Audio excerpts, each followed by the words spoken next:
সম্পূর্ণ নিরামিষভাবে একদম ঘরোয়া উপকরণে রান্না করেও সাধারণ একটা রেসিপির স্বাদ হয়ে উঠতে পারে অসাধারণ। খেতে এতটাই ভালো হয় যে এটা দিয়েই অর্ধেক ভাত শেষ হয়ে যাবে। নমস্কার বন্ধুরা, হেসেল বনলক্ষ্মীতে আপনাদের সকলকে স্বাগত। এইভাবে কচুর শাক রান্না করলে গলা একটুও কুটকুট করবে না। তো কচুর শাক কাটার আগে হাতে অবশ্যই তেল বুলিয়ে নেবেন, না হলে কিন্তু হাত চুলকাবে। এখন কচুর শাকটাকে এইভাবে ছিলকে ছাড়িয়ে তুলে নিচ্ছি, আর মোটা মোটা করে কেটে কচুর শাকটাকে জলের মধ্যে দিয়ে দিচ্ছি। মোটা করে কাটলেই হবে, ছোটো ছোটো করে কাটার কোনো দরকার নাই। কচুর শাক কাটার পর হাত কালো হয়ে গেলে লেবু অথবা তেঁতুল দিয়ে ঘষে হাত ধুলেই হাত আবার পরিষ্কার হয়ে যাবে। কচুর শাকটা কাটা হলে ভালো করে 3-4 বার জল পাল্টে পাল্টে ধুয়ে নিতে হবে। তবে ভুলেও যেন হাত দিয়ে ধুতে যাবেন না, ঝাড়নার সাহায্যে ধুয়ে ধুয়ে তুলবেন ঝুড়িতে, তাহলে আর হাত চুলকাবার কোনো ভয় থাকবে না। এখন এটা সেদ্ধ করার জন্য আমি কুকারে নিয়ে নিচ্ছি। যতটা সম্ভব ধরে ততটা অবধি চিপে চিপে কুকারের মধ্যে ভরে নিচ্ছি। এখন এর মধ্যে দিয়ে দিচ্ছি 1 গ্লাস পরিমাণে জল। তারপর কুকারের ঢাকনা লাগিয়ে গ্যাস অন করে দিচ্ছি। ঢাকনাটা কিন্তু পুরো লাগাইনি, ওপরে শুধুমাত্র ঢেকে রাখলাম। কিছুক্ষণ ফোটার পরই কচুর শাকটা দেখবেন কমে যাবে, তখন বাকি কচুর শাকটা ভরে দিতে হবে। সমস্ত কচুর শাকটাই একবারেই সেদ্ধ হয়ে যাবে। পুরোটা এভাবে চেপে চেপে ঢুকিয়ে দিয়ে কুকারের ঢাকনাটা চিপে লাগিয়ে দিলাম। কুকারে এখন 3টে সিটি দিতে হবে। 3টে সিটি পড়ার পর কুকারের সমস্ত প্রেসার বেরিয়ে গেছে। এখন কুকারের ঢাকনাটা খুলে নিচ্ছি। কচুর শাকটা খুব ভালো মতো সেদ্ধ হয়ে গেছে। এখন এটা থেকে সম্পূর্ণ জলটা ঝরিয়ে নিতে হবে। আর শুধু ঝরালেই হবে না, একটা ঝাড়না অথবা হাতা দিয়ে ঠিক এইভাবে চেপে চেপে কচুর শাকের সম্পূর্ণ জলটা বার করে ফেলতে হবে। জলটা যদি থেকে যায় তাহলে কিন্তু কুটকুট করবে, তাই কাজটা খুব ভালোভাবে করতে হবে। দেখুন বন্ধুরা, ঠিক এইভাবে জলটা চেপে ফেলতে হবে, যাতে ভিতরে একটু জল না থাকে। আগের দিন আমি নারকেল দিয়ে কচুর শাকের রেসিপি শেয়ার করেছিলাম, কিন্তু সবসময় তো বাড়িতে নারকেল থাকে না, তাই সম্পূর্ণ ঘরোয়া উপকরণে কচুর শাকের রেসিপি আজকে শেয়ার করছি। দেখুন বন্ধুরা, কচুর শাক থেকে কতটা পরিমাণ জল বেরিয়েছে। এর মধ্যে কিন্তু আরও জল আছে, এটাকে এখনও ভালোভাবে চিপে এর থেকে আরও জল বার করতে হবে। হাতে একটু সময় নিয়ে এই জলটাকে কিন্তু খুব ভালোভাবে চিপে ফেলতে হবে। দেখুন বন্ধুরা, আমি খুব ভালোভাবে কচুর শাকটাকে চিপে নিলাম। এখন কড়াই গরম করে কড়াই দিচ্ছি সর্ষের তেল। 4 চামচ মতো সর্ষের তেল খুব ভালো করে গরম করে নিয়ে এর মধ্যে 5টা বড়ি ভেজে নিচ্ছি। বড়িগুলো বেশ লাল লাল করে ভেজে নিতে হবে।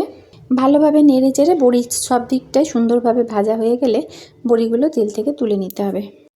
বড়িগুলো তুলে নেওয়ার পর ওই তেলে দিতে হবে একটা তেজপাতা, একটা শুকনো লঙ্কা, অল্প একটু কালো জিরে ফোড়ন। ফোড়নটা 30 সেকেন্ড মতো নেড়ে চেড়ে ভেজে নিতে হবে। তারপর এর মধ্যে দিয়ে দিতে হবে জল চিপে রাখা কচুর শাক।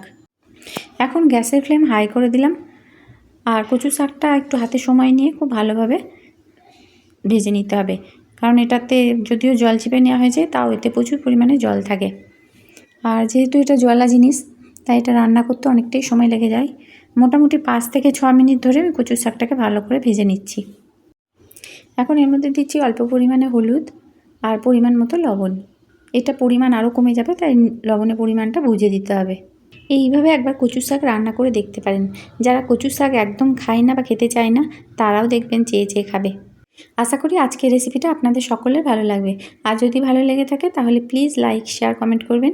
আর যে সকল নতুন বন্ধুরা রেসিপিটা দেখছেন তাদের যদি ভালো লেগে থাকে তো চ্যানেলটিকে সাবস্ক্রাইব করার সঙ্গে পাশে থাকা বেল আইকন অবশ্যই প্রেস করে দেবেন। তাতে আমার নতুন ছাড়া ভিডিও নোটিফিকেশান আপনাদের মোবাইলে আগেই পৌঁছে যাবে। যে কোনো নিরামিষের দিনে এইভাবে কচুর শাক একবার রান্না করে দেখতে পারেন, দেখবেন এটা দিয়ে সব ভাতটা খেয়ে নিতে ইচ্ছা করবে। 5-6 মিনিট ভেজে নেওয়ার পর গ্যাসের ফ্লেমটা লো করে দিয়েছি, আর এইভাবে ছড়িয়ে ছড়িয়ে দিয়ে কচুর শাকটাকে ভালো করে ভেজে নিচ্ছি। এইভাবে মেলে মেলে রান্না করলে কচুর শাকে যে জলটা সেটা একটু তাড়াতাড়ি শুকাবে। মাঝে মাঝে উল্টে পাল্টে কচুর শাকটা আবার মেলে দিচ্ছি। ঠিক এইভাবে কচুর শাকের সমস্ত জলটাকে শুকিয়ে নিতে হবে। এই রকম যখন শুকনো শুকনো হয়ে আসবে তখন এর মধ্যে দিয়ে দিচ্ছি 1 চামচ চিনি। চিনিটা এখন খুব ভালোভাবে মিশিয়ে নিতে হবে। যতক্ষণ না চিনিটা খুব ভালোভাবে গলে যায় ততক্ষণে কচুর শাকটা আরেকটু ভালো মতো ভাজা হয়ে যাবে। তারপর এর মধ্যে দিয়ে দিচ্ছি লেবুর রস।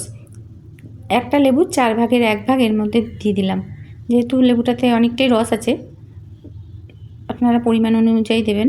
রস কম থাকলে এখানে অর্ধেক লেবু লাগবে। লেবুটা এখানে অবশ্যই দেবেন, তাহলে আর কুটকুট করার কোনো চান্সই থাকবে না। লেবুটা দেওয়ার পর খুব ভালোভাবে মিশিয়ে নিতে হবে। এখানে এবার একটা মশলা দেব, সেটা হচ্ছে ভাজা মশলা। সেই ভাজা মশলার মধ্যে দেওয়া আছে জিরে, ধনে, মৌরি, শুকনো লঙ্কা, ছোটো এলাচ, দারচিনি, লবঙ্গ, সমস্ত কিছু ড্রাই রোস্ট করে গুঁড়ো করে দিয়ে দিচ্ছি হাফ চামচ। এই মশলাটা আমার কড়াই থাকে, সেখান থেকে আমি হাফ চামচ দিয়ে দিলাম।